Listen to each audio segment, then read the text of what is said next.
Ellos son mis 3 hijos, Lautaro, Uriel y Jazmín. Ese es el nombre de mi mamá. Me lo hizo una compañera adentro en el pabellón 15. Reas is a film about a group of people who had been in jail, and they reconstruct their experiences in jail in a former jail that is not in use anymore. So it's a kind of musical documentary because besides telling the stories of these people, they are also dancing and singing.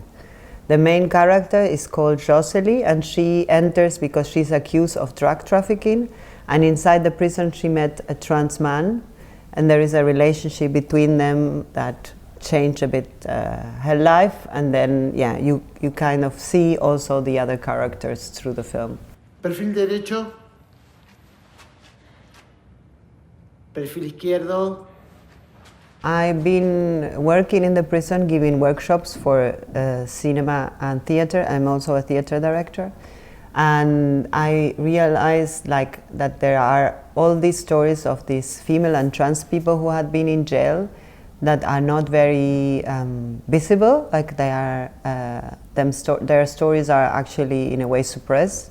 So I think it was interesting to reflect on who are the people who go to jail for what actually, and what is their life inside. And I think the film is also about the bonds, the relationship that can save them within a very oppressive environment.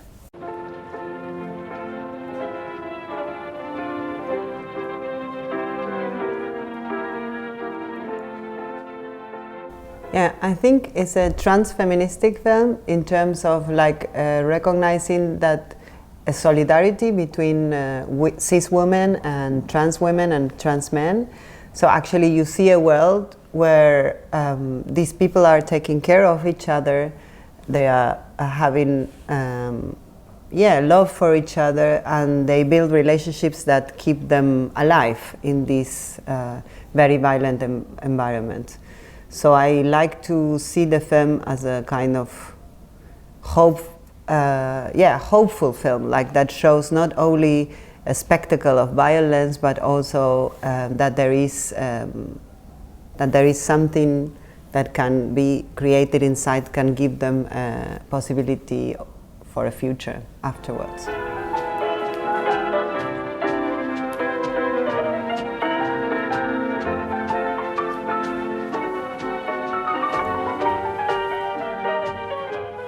The whole film is scripted. I mean, I've been working for 5 years on this film, and I've been interviewing a lot of people, so actually I worked on a script that is written by me, and everything they say has been rehearsed.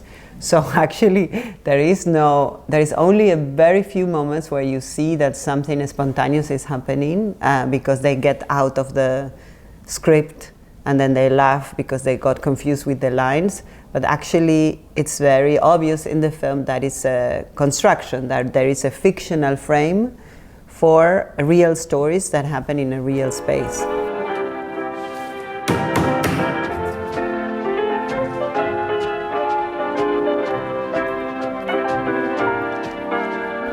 When I was doing workshops, like teaching inside of the jail of the female prison, I realized that music and dance and the possibility of singing was something that within this space of oppression was a space of freedom, was a space of having fun. When I was creating scenes with them and then they suddenly could sing or dance, it was like forgetting for a moment that they were inside.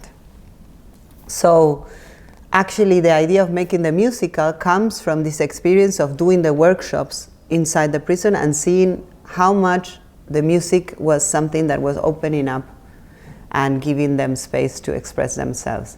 And then I also got to know that 2 people were having a band in the prison while they were doing their sentence. And with this idea of the band, I started to think, okay, so the film is about also a band a rock band that is created within the prison, and how this connection with the music also helped them to go through their time in jail.